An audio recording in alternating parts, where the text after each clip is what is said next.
Hello বন্ধুরা, আসসালামু আলাইকুম। রানু টিপটপ কুকিং থেকে আপনাদের সকল বন্ধুদের স্বাগত জানাই। আজকের আমার রেসিপিটি হচ্ছে কাবলি ছোলা দিয়ে পুরি।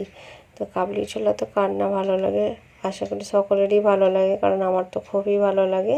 তো আপনাদের যদি রেসিপিটি ভালো লেগে থাকে আপনারা লাইক সাবস্ক্রাইব অবশ্য করে দেবেন। কাবলি ছোলা নিয়ে নিয়েছি দেখুন, আর এখানে আমি জল গরম করতে দিয়েছি। এটা কাবলি ছোলার মধ্যে জলটা দেবো। এখানে আমি দু চামচ এখানে চায়ের জলটা করে নেব। দেখুন 2 চামচ মধ্যে দিচ্ছি এখানে। এটা কাবলি ছোলার মধ্যে এই জলটা আমি দেবো, কারণ রেস্টুরেন্ট স্টাইলে আমি আজ কাবলি ছোলাটা বানাবো। কাবলি ছোলা সবজিটা দেখুন, এখানে আমি কুকারের মধ্যে সব কাবলি ছোলাগুলো দিয়ে দেবো। এখানে পরিষ্কার জলের মধ্যে ধুয়ে আমি রেখে দিয়েছিলাম। এখন আমি কাবলি ছোলাগুলো কুকারের মধ্যে দিয়ে দিচ্ছি। এখানে আমি 2টো তেজপাতা নিয়েছি, 4-5 পিস গোল নিয়েছি। এখানে আমি নিয়েছি এলাচ নিয়েছি 3 পিস আমি লং নিয়েছি। এই মশলাগুলো আমি এটার মধ্যে দিয়ে দেবো।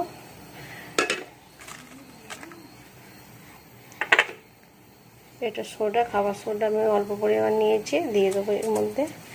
আজ রেস্টুরেন্ট স্টাইলে আমি কাবলি ছোলার তরকারিটা বানাবো। আপনি দেখবেন এইটা ছোলা ভাটুরি বা পুরি সব জিনিসের সাথে এটা খেতে ভালো লাগে। আমি এখানে নুন দিয়ে দিচ্ছি এখানে অল্প পরিমাণ দেবো। ওখানে গ্রেভি করবো যখন তখনও লাগবে নুনটা। এখানে চায়ের যে জলটা আমি তৈরি করছি সেটা আমি এখানটা ভালো করে নেড়ে নেবো। এটা আমি ফুটিয়ে নেবো। নেওয়ার পর আমি কাবলি ছোলার মধ্যে জল ঢেলে দেবো। এখানে আমি একদম অল্প পরিমাণ হলুদ গুঁড়ো দিয়ে দেবো। এখানে চায়ের যে জলটা করে রেখে দিয়েছিলাম, এখানে গরম জলটা আমি দিয়ে দেবো। এটা কালারটা খুব সুন্দর আসবে এই জলটা দিলে। এই যে চায়ের পাত্রের জলটা দিলে এর মধ্যে কালারটা দারুণ আসবে, যার জন্য দেওয়া। দেখুন আমি এখানে কত পরিমাণ জলটা রেখেছি, মানে পুরো কাবলি ছোলাগুলো ডো হয়ে আসবে। দেখুন 1 ইঞ্চি পরিমাণ জলের উপর এটা ভাসবে, ঠিক আছে। 300 গ্রামের ছোলার মধ্যে এটা। এখানে সব রেডি হয়ে গেছে। আমি এখানে ফ্লেমটা অন করে দিচ্ছি। দেখুন কত সুন্দর কালারটা আছে। এই চায়ের যে জলটা আমি এর মধ্যে দিয়ে দিলাম। এখানে আমি 2 পিস পেঁয়াজ নিয়েছি। এখানে ধনেপাতা আর কাঁচামরিচ কুচি নিয়েছি। এখানে 1 পিস টমেটো নিয়েছি বড় সাইজের। আমি ওটা মিক্সিং করে নেবো। মিক্সিং জারে এখানে আমি ছোলার গ্রেভিটা বানিয়ে নেবো। এখানে আমি মাস্টার অয়েল ব্যবহার করছি। আমি আমার পরিমাণ মতো ছোলা হিসাবে আমি পরিমাণ মতো তেল দিয়ে দিচ্ছি। এখানে ছোলা ভাটুরির জন্য এখানে তেল দিয়েছি আমি 100 গ্রামের মতো। তেলটা আমার এখানে আমি গরম করে নেব। এখানে আমি তেল আমার গরম হয়ে গেছে। এখানে আমি পেঁয়াজ কুচি করে রেখে দিয়েছিলাম, সেটা আমি দিয়ে দেবো। এখানে আমি এটা হিং দিয়ে দিচ্ছি অল্প পরিমাণ, কারণ এটা টেস্টটা বাড়িয়ে দেবে। তারপর আমি পেঁয়াজ দেবো। আমি এখানে এভারেস্টে হিং ব্যবহার করেছি। এবার আমি পেঁয়াজ কুচিগুলো এর মধ্যে দিয়ে দেবো। এটাকে আমি ভালো করে একদম গোল্ডেন কালার করে নেবো। ভালো করে নেড়ে মিশিয়ে এটা যখন ব্রাউন হয়ে যাবে তখন আমি এর মধ্যে মশলা দেবো। এটা একদম সুন্দর গ্রেভি করতে হবে, তবে ছোলের সবজিটা খুব ভালো হবে। এটা কাবলি ছোলার সবজি হচ্ছে। দেখুন আমার ছোলাটা সিদ্ধ হয়ে গেছে। দেখুন খোলা উঠে যাচ্ছে। দেখুন পুরোপুরি একদম সিদ্ধ করবো না। আর এটা আমি সকালে ভিজিয়ে রেখে দিয়েছিলাম।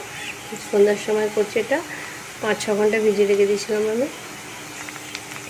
এখানে আমি আদা রসুনের যে পেস্টটা করেছি, এটা আদা রসুন মিলে পেস্ট করে রেখেছিলাম, সেটা আমি এর মধ্যে দিয়ে দেবো।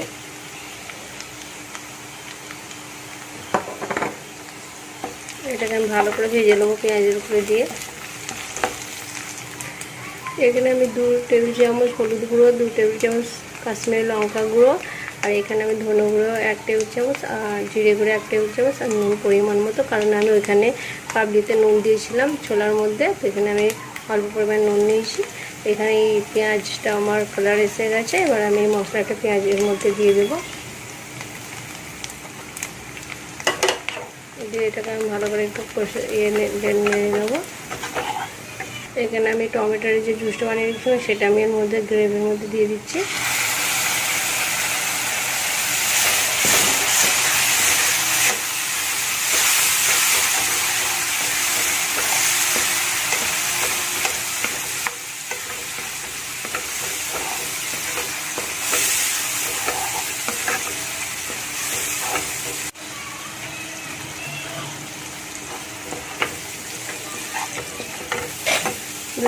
গ্রেভিটা সুন্দর হয়ে যাচ্ছে। এখানে আমি অল্প পরিমাণ জল দেব, কারণ এখানে এখানে এই কারণে আমি জলটা দিয়েছি যাতে মশলাটা না পুড়ে যায়। একদম অল্প পরিমাণে আমি জল দেবো এর মধ্যে।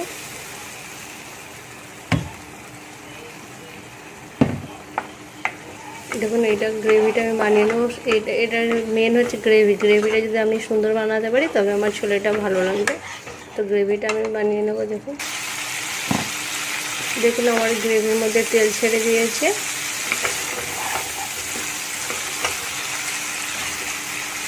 এটা যখন আরও একটু তেল ছেড়ে দেবে ভালো করে, তখন আমি ছোলাটা এর মধ্যে দিয়ে দেবো, মিক্স করে দেবো।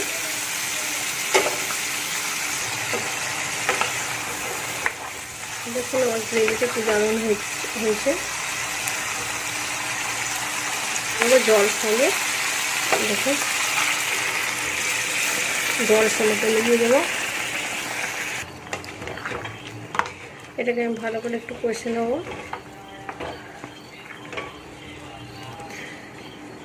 এটা ছোলার মশলা।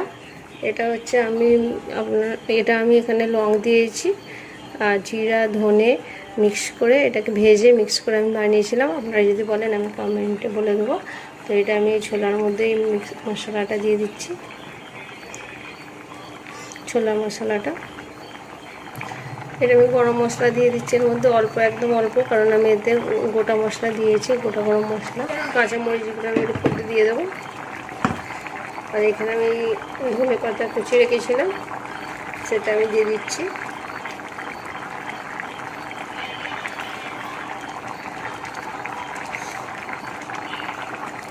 এটা এখন কিছুক্ষণ হবে। এটা আমি ঢাকনাটা দিয়ে দেবো। এটা এখন কিছুক্ষণ হবে। 5 মিনিট পর আসলাম, আর একবার আমি এটাকে নেড়ে দেবো, নাহলে এটা নিচেই বসে যাবে।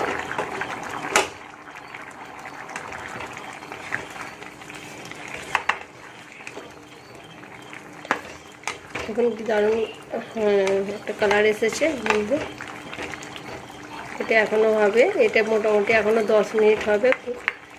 5 মিনিট হয়েছে। 5 মিনিট পর আপনাকে আমি আর 5 মিনিট পর এসে দেখাবো। এখানে একদম অল্প পরিমাণে আমি চিনি দিয়ে দেবো। আমার হয়ে গেছে। এবার আমি এটাকে চিনি দিয়ে নামিয়ে নেবো। দেখুন আমার হয়ে গেছে। চিনি দেওয়ার পর আমি 5 মিনিটের মধ্যে দেখুন আমার টেস্টটা দেখুন কীরকম। একদম অল্প অল্প জল আছে এর মধ্যে। এইটাই আমি নামিয়ে নেবো। দেখুন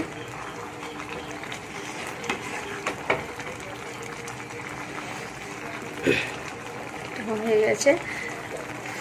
বন্ধুরা আপনাদের যদি ভালো লেগে থাকে আমার খুব বাবার রান্না, আপনারা আমার চ্যানেলকে সাবস্ক্রাইব লাইক করে দেবেন। আমার এটা কমপ্লিট হয়ে গেছে। আমি এবার গ্যাসের ফ্লেমটা অফ করে দেবো। এখানে আমি এবার পুরি বানাবো। নুন তেল আর গরম জল দিয়ে ময়দাটাকে ছেনে নিয়েছি আমি এখানে। এবার এটাকে আমি পুরি বানাবো। এখানে আমি পুরিটা বানিয়ে নিচ্ছি।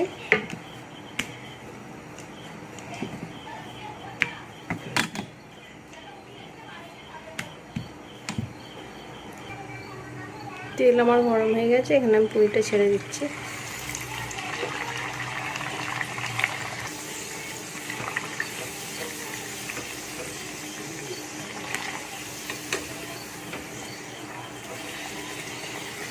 আমার পুরিটা কত সুন্দরভাবে ফেটে গেছে দেখুন। কাবলি ছোলার সবজি দেখুন আমি কিভাবে তৈরি করেছি। কাবলি ছোলার সাথে পুরি।